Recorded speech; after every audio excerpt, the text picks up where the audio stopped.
we hear these stories and we feel inspired, but at the same time, we feel I could never be like them.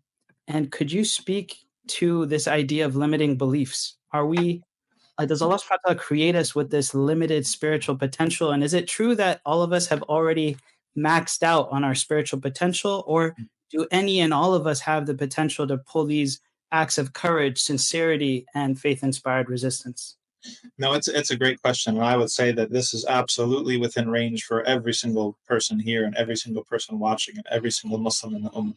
You would be surprised. Now, why I told my story the way I told it is that I wanted you to see how small acts, right, lead to bigger acts. That this is actually, and if you're more into the Sufi literature, you'll be familiar with the idea of habitus, right? Scholars like Al-Ghazali and Raghib al-Asfahani talked about this idea that the Greeks articulated, that is also consonant and accepted in Islam, as every time you do something, it secures a pathway to doing that thing again easier next time, right? So when you look at the final boss, right, as the kids would say, it seems, wow, this is really an amazing feat, but you don't see the very, very first act of courage that's in that entire chain. And it was only through choosing that small act of courage that then there became a pathway to the next one, and then the next one. And in my own story, the consequences, or the potential consequences, for every stand that I made, they increased, and it became more and more and more. It really just takes doing it. That first little decision and act of courage, I compare it to a trust fall. If you've ever seen these things that some people do in corporate America, where you put your hands like this, you go woo, and you throw yourself backwards, and then someone from your team is supposed to catch you, and this is supposed to build trust. I don't know if I trust any human beings that much, but I do trust Allah that much, because I have thrown myself back, and I have seen that Allah subhanahu wa ta'ala not only caught me, but actually elevated me after that to a station that I had not been before.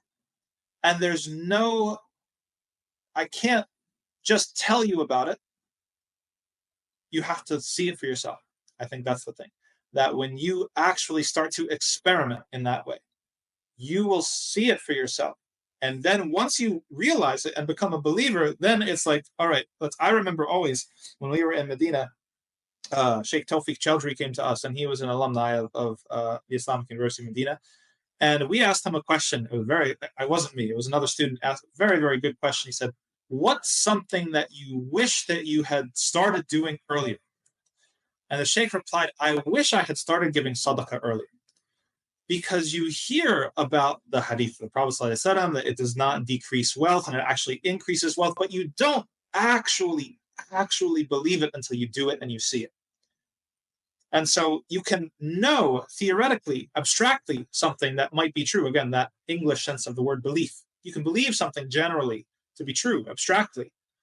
But then to live it and to experience it and to see it, that unlocks the potential. That takes off the guardrails or the training wheels. Then you are completely liberated, because you've experienced it and you know with certitude that Allah subhanahu wa ta'ala is going to protect you and facilitate for you. Rasul Allah, Rasul Allah.